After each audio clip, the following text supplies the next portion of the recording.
As Khushal's school started to attract more pupils, we moved again and finally had a television. My favorite program was Shaka Laka Boom Boom, an Indian children's series about a boy called Sanju who has a magic pencil. Everything he drew became real. If he drew a vegetable or a policeman, the vegetable or policeman would magically appear. If he accidentally drew a snake, he could erase it and the snake would disappear. He used his pencil to help people. He even saved his parents from gangsters. And I wanted that magic pencil more than anything in the world.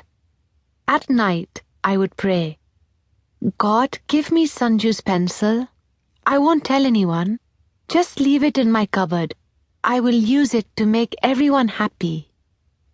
As soon as I finished praying, I would check the drawer. The pencil was never there, but I knew who I would help first. Just along the street from our new house was an abandoned strip of land that people used as a rubbish dump. There is no rubbish collection in Swat. Quickly, it became a rubbish mountain. I didn't like walking near it as it smelled so bad. Sometimes we would spot black rats running through it, and crows would circle overhead.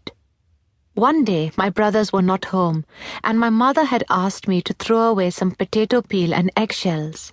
I wrinkled my nose as I approached, swatting away flies and making sure I didn't step on anything in my nice shoes.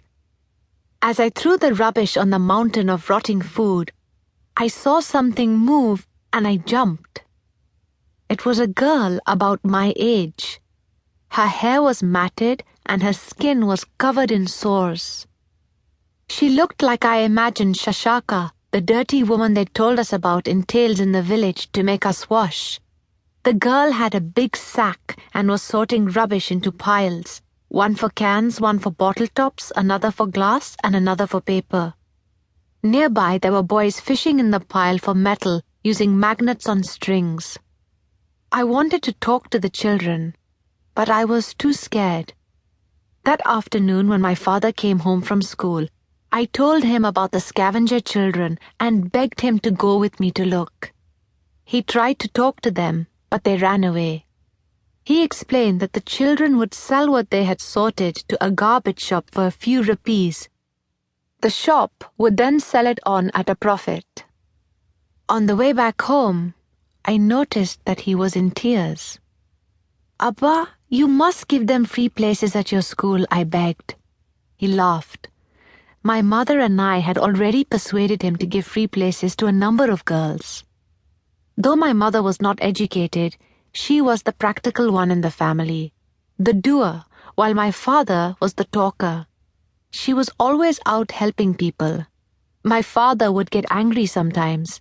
He would arrive home at lunchtime and call out, "Tor pe khai, I'm home," only to find she was out and there was no lunch for him. Then he would find she was at the hospital visiting someone who was ill, or had gone to help a family, so he could not stay cross. Sometimes, though, she would be out because she was shopping for clothes in Chima Bazaar, and that would be a different matter.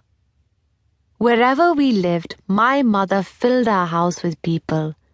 I shared my room with my cousin Anisa from the village, who had come to live with us so she could go to school, and a girl called Shenaz, whose mother Sultana had once worked in our house.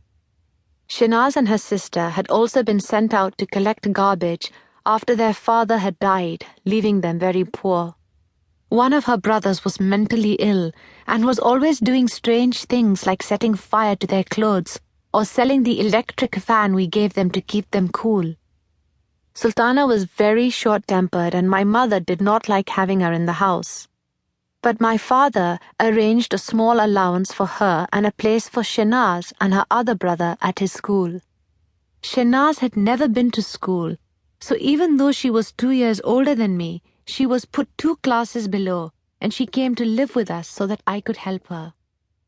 There was also Nuria, whose mother, Karo, did some of our washing and cleaning, and Alishba, one of the daughters of Khalida, the woman who